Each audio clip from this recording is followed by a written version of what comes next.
Hmm.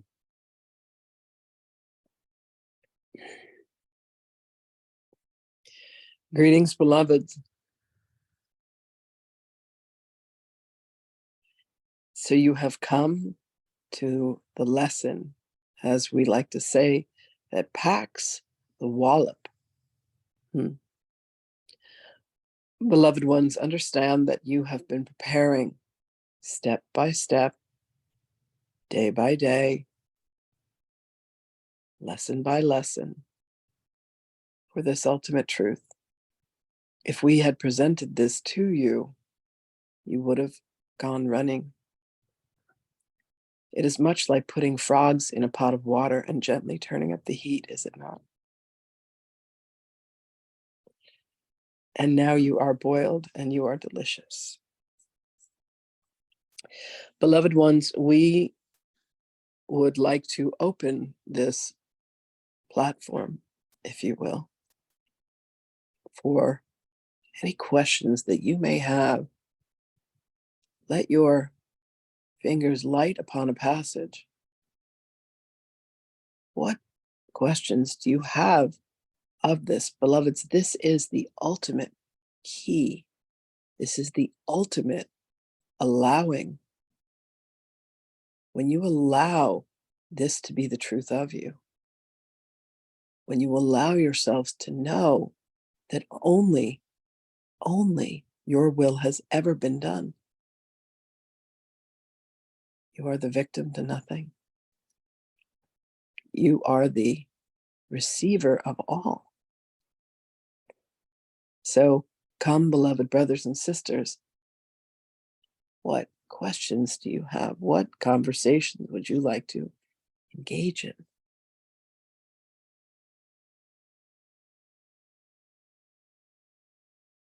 And indeed, thank you for coming. Thank you for being here. Thank you for walking this pathway, for taking this journey with your beloved brothers and sisters. What would you remember? I have a question, I think. We have an answer, we think. Okay, so we would like to preface this one statement. Please allow yourselves to smile. Please allow yourselves to have humor with this. Please allow yourselves to lighten up. None of this is nearly as serious as any of us have ever made it. Continue with your question, beloved. Okay, I love it. I'm a big joker and you're a big joker, and I love that. So that's good. Yeah. We love this about each other. Okay, so having been on this journey now and coming to the ultimate realization that, of course, we're all just God walking around having experiences, yes. then how does the ego fit in? In the sense that, God has an ego? No. So is the ego just a distracting factor that makes us forget that we're God, or gives us the opportunity to choose, between what God would like, love and whatever, and another experience? Beloved, when you are a hammer, everything looks like a nail. When you view existence and what you consider to be reality from the perspective and from the point of view of the ego, everything looks as if it must be protected and defended. Everyone looks like either an enemy or an ally in the battle. When you allow yourself to unhook from the mind of the ego, which was given as an ally, by the way, so that you could wend your way through time and space, so that you could have your experiences, much like flipping through pages within a book. When you are willing to put the book down and close the book, when you are willing to come into the moments of silence, when you are willing to allow your vibration to ascend and become present, not to the past, not to the future, but to the moment, you will have once again completely allowed yourself to lay down the harness of what it is to carry the ego, the harness of what it is to exist in duality, you will lay down the hammer and say, there are no more nails that I must nail. There is one thing for me to do only, and that is to breathe and to live within the light of love, for that is the truth of me. When you put on the harness of this human body, beloveds, if you were not wearing the harness of the ego, shall we say, you would float off into space, into oblivion. It allows you to work within the confines of what it is to have time and space and gravity and forces and earth and wind and air and fire and everything else that allows you to have this experience of duality. But when you are willing to and ready to relinquish all of that, and you lay it down and you say, there is nothing more for me to build. There's nothing more for me to read. There's nothing more for me to learn. For I have allowed myself to remember all of me. I have allowed myself to say, I and my father are one. I and my mother are one. You and I are one. When you have allowed yourself to see reality through my eyes, to love through my heart,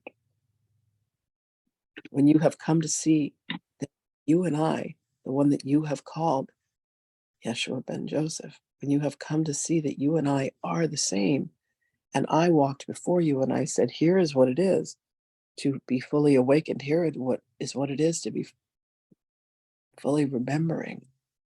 Here is what it is to have one of the most brutal destructions of a body and yet live to tell. For I did live to tell. I came back and said, not quite dead yet. We do enjoy the humor of Monty Python very much. They're brothers to us. Bring out your dead. Beloved, when you are willing to say, I will allow myself to go within. I will not seek anything outside of me to provide me comfort, to give me pleasure. I will allow the joy of the love of existence to be fully at play within. Then you cannot do anything but love another. Beloveds, when it was stated to love your neighbor as yourself, understand that you do that. And it depends on what modicum of love that you are expressing, whether you are picking a fight with your neighbor over the boundaries and their tree growing into your yard. How can one possibly imagine that they could own a piece of land when it was freely given? Beloved, when you are all willing to say, I no longer wish to engage or play with the construct of the ego, Holy Spirit will direct you to the realms where you can come to have an existence, have an experience of life that exists within. But you are all still so busy looking through the eyes of duality with fear, with rigidity, with anxiety, with addictions. You could give away everything that you have.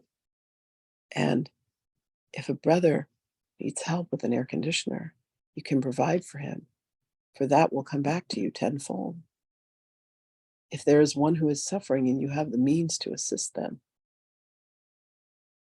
much as Raymond provided the means for his beloved sister to make her journey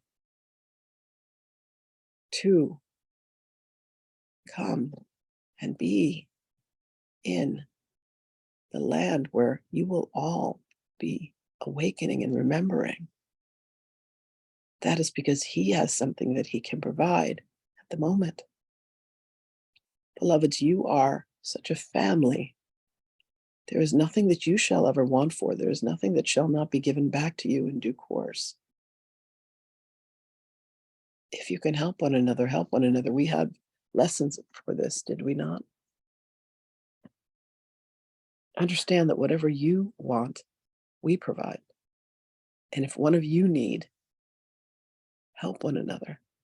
This is how you will be the expression of love. There is nothing that can ever be taken from you, for there is nothing that you have truly ever owned. There is nothing but love. Tell us what you desire, and we shall make it so. The construct of the ego was given as a companion to learn to use the mind of God, to learn to manifest.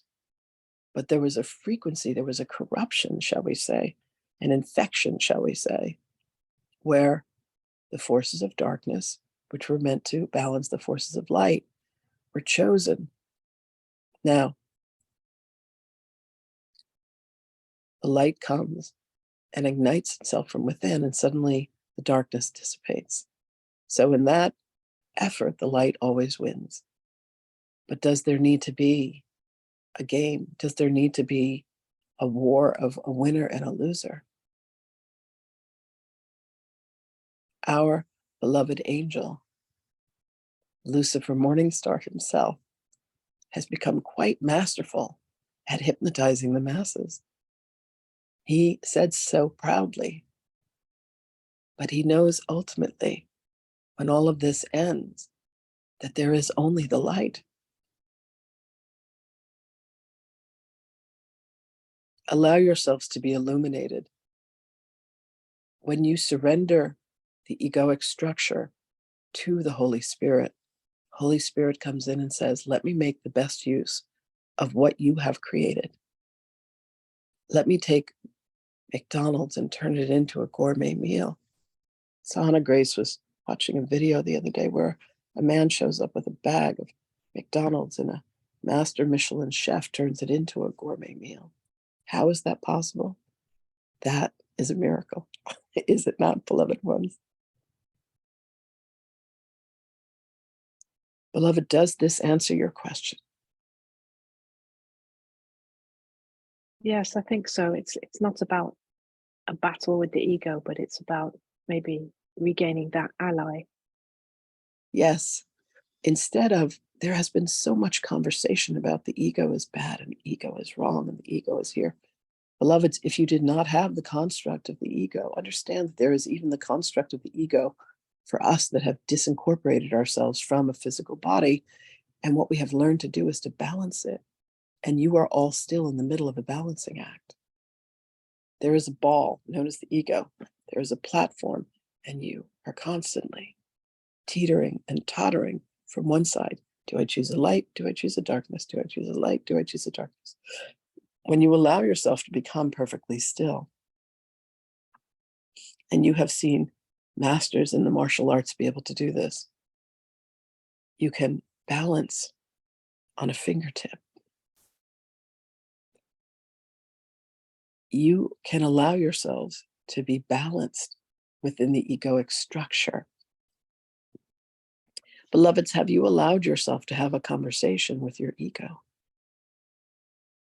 where you say, tell me, friend, what is it that you want? A conscious, aware, non-manipulative conversation with the ego. And you say, friend, let me sit down with you. Let me grab my spot of tea. Let me grab my cup of coffee. Let me grab my martini. Let me grab my glass of wine. Let me grab my cigarette. Let me grab my marijuana cigarette. And you had a conversation. Let me grab my tab of acid. Let me grab my magic mushrooms. Let me grab my ayahuasca. Beloveds, however it is that you feel that you must, let me grab my meditation cushion.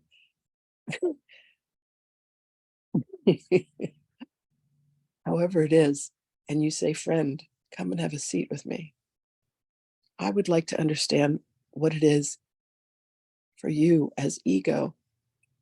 What is it that you want?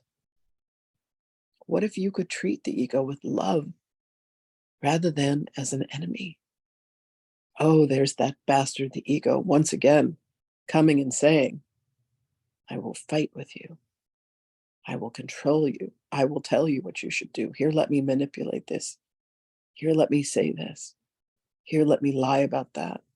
Beloveds, There is one purpose that each being has, and that is to return to the light of love, to the truth of love, to know that I and the Father are one.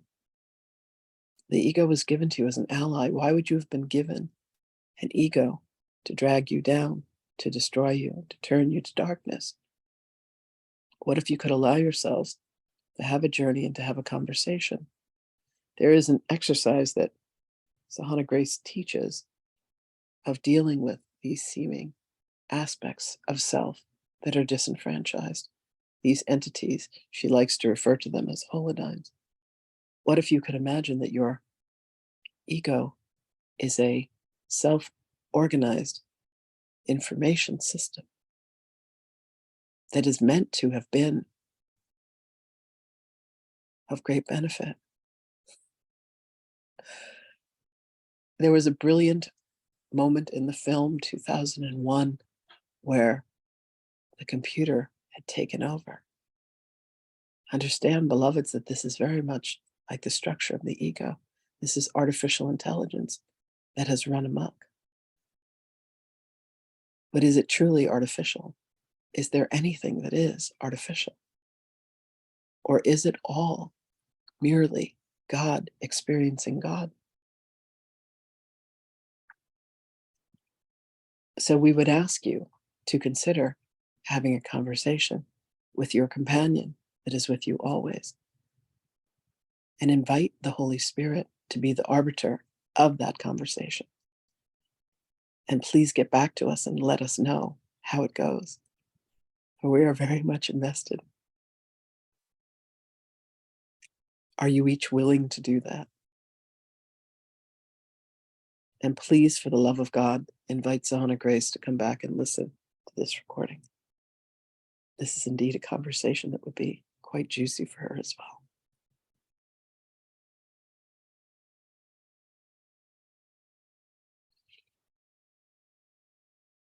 Does this answer your question, beloved one? I think so. I've forgotten why I asked it now. Whenever we get in conversation with you, all questions vanish. Well, the questions vanish because what is presence is love. Do each of you have any idea how much I love you? 3 of you came to visit my birth. You came with gifts. 3 of you stepped in and assisted Miriam with the publication of the book. Another one of you is translating this book into the very precious language that is the Cyrillic language of Russian. You are all on this journey together.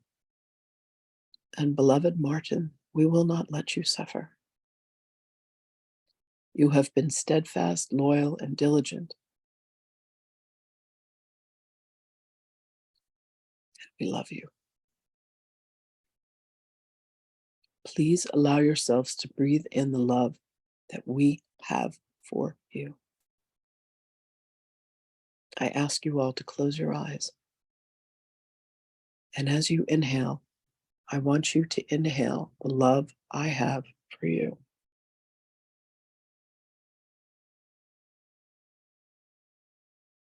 And then as you exhale, I inhale the love you have for me, for we are one and the same.